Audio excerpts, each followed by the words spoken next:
pour faire cette moulure d'Audane sur les pattes, j'utilise une mèche d'une demi avec un bearing,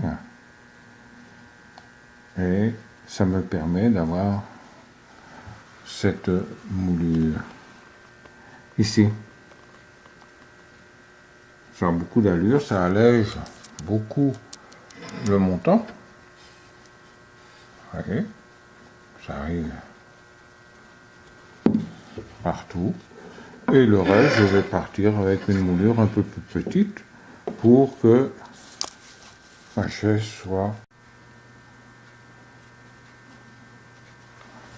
Je classe toutes mes pièces de bois, toutes mes pièces et tout ça pour pouvoir faire ce petit quart de rond au bon endroit pour les adoucir. Vous voyez.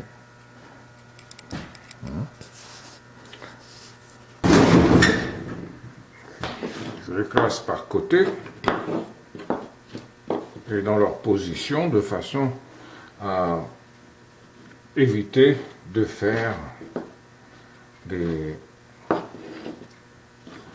moulures où il n'y en a pas. Comme ici, bon ben, c'est la traverse de côté haute, et il n'y a pas de moulure dans le haut parce qu'il y a le siège qui va venir s'appliquer dessus. Donc si je faisais une moulure, il va y avoir un trou ici. Donc il n'y a que le dessous qui va se voir. Donc c'est pour ça qu'il faut que je les positionne bien de façon que quand j'usine, quand je pousse mes moulures, qu'elles soient correctes. Ça c'est mes façades. Alors la façade, la traverse de façade basse ici, elle est chantournée, donc je peux absolument pas rien faire pour l'instant. Ok, il faut que je les chantourne. Ceci est en attente. Ceci est en attente aussi. Donc tout ce qui est, parce que ces traverses-là, bon, vont être découpées, cette traverse haute, et le tenon comme on est. Donc cette traverse haute du dossier, c'est deux traverses de dossier qui sont là. Ah, ici, c'est important, j'ai des moulures de chaque côté, arrêtées. Donc c'est important que je les positionne à leur place, côté gauche. Hein. Celui-ci, ça va là, ça va ici. Donc il faut savoir que cette moulure-là, il faut que je l'arrête là. Ici, je vais continuer jusqu'au bout. Donc ça, c'est pour un côté. Là, je vais le côté droit. Ici, face. Droit, donc ça évite bien des erreurs. Voilà, en les positionnant, celui-là, voilà, donc on retrouve le même, donc j'ai mes morceaux qui sont en place. Ah, ici j'ai le derrière, ça c'est ce qui va aller ici, donc faire attention que je n'ai pas de moulure en bas. Là c'est correct. Ici j'en ai en bas, j'en ai pas en haut. Hein? Voilà, ça c'est correct. Ceux-ci, je vais les mettre en attente. Voilà. Bon, je vais changer de moulure. Alors, qu'est-ce que je vais faire comme moulure là? Peut-être un cadre, en fait. Avec un bearing, toujours. Alors, ce serait plus doux, peut-être un quart. Une belle moulure d'un quart. Ouais, ça va aller. Donc, je choisis ce couteau-là.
Pour les traverses de dossier G et H, donc je vais commencer par le G, c'est celle-ci, et le H. Donc je mets deux traverses du dossier. Elles ont des formes, ici, on va voir, ici en demi. Hein. C'est ce que j'ai fait de morceaux, là. Voilà. Ça va être, là j'ai changé un peu le mouvement. Je ne sais pas lequel que je préfère, celui-ci ou l'autre. Ah oui, j'ai vraiment changé le mouvement. Ok, mais les étapes de travail, ça va être, d'abord bien entendu, les tenons ont été faits, ce sont des tenons bâtards. Il faut se rappeler que dans les montants, elles vont ici, donc c'est tenon bâtard parce que la traverse fait l'épaisseur du tenon, on la voit ici, et également ici. Je ne l'ai pas arasé, ceci n'est pas arasé, mais je vais terminer en enlevant le derrière. Je commence par tracer le derrière, la courbe qui est ici, à les tracer là.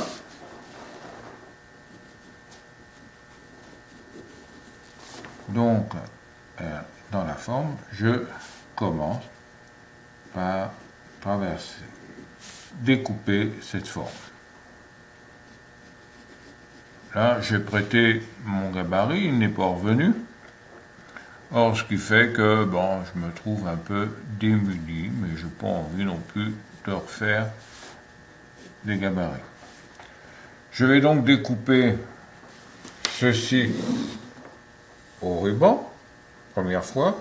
Ensuite, je vais le façonner à la main. Coupe au ruban, comme on a fait pour les autres pièces.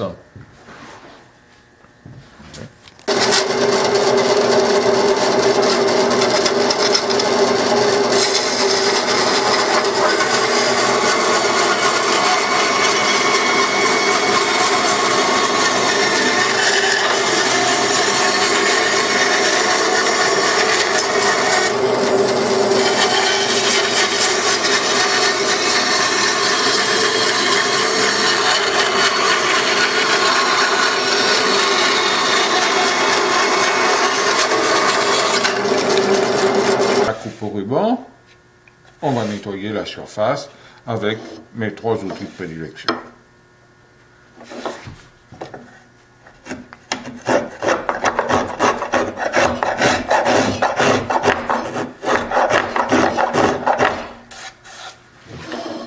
Dégrossissage, enlever toutes les traces.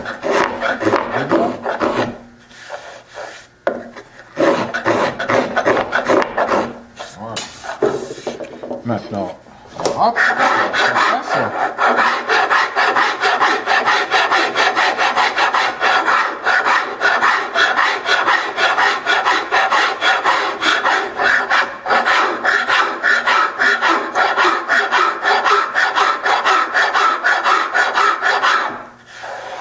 Je suis toujours perpendiculaire à la surface quand on travaille. La déformer.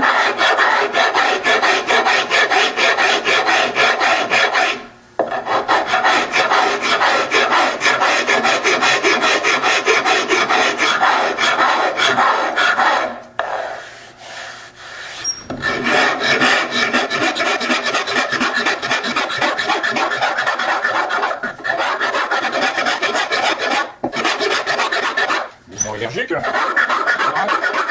Si ça s'appelle une râpe chez eux, elle est faite spécialement pour ça. Là, à la commande des tailles sur les côtés, que bien souvent, celles qu'on trouve régulièrement, il n'y en a pas. Mais on a besoin de travailler quelquefois sur les tailles.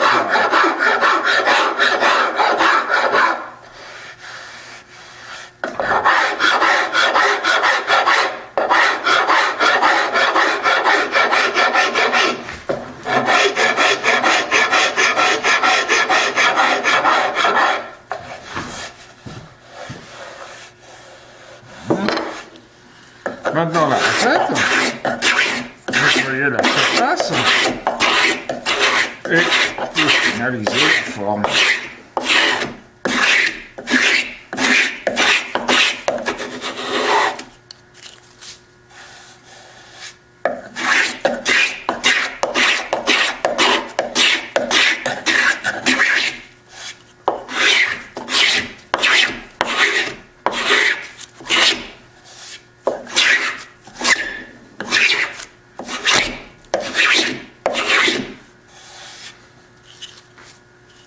Cette raclette a été faite à l'époque de mon apprentissage avec du poirier de chez le grand-père. Elle est encore d'origine, avant elle était haute comme ça.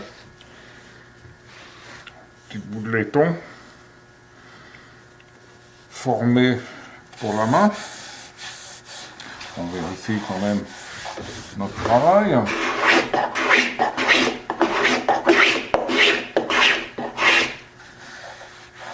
Que ça soit doux, pour oublier qu'elle est apparente.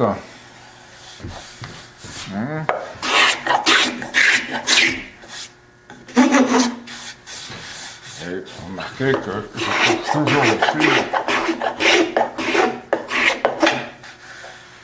Oui, voilà. Madame de Bénice, que nous avons fabriqué l'autre fois, avec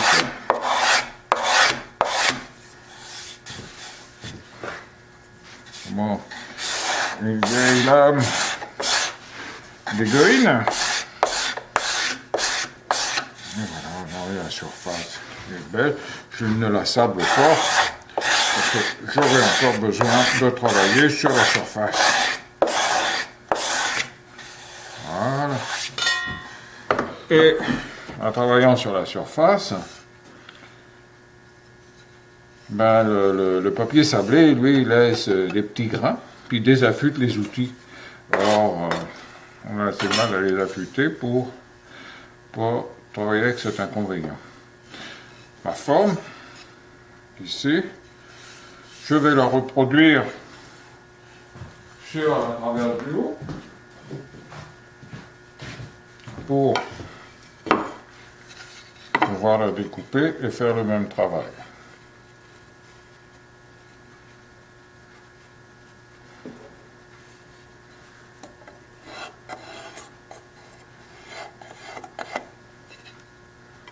Voilà. En descendant au ruban, je vais la découper, puis ici, je trace une parallèle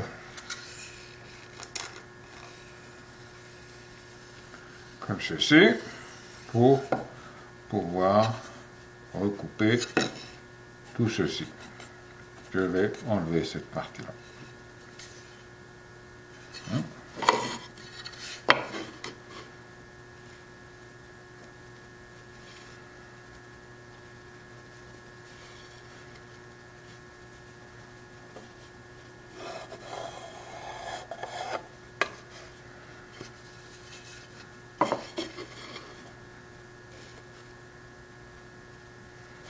C'est pas mal.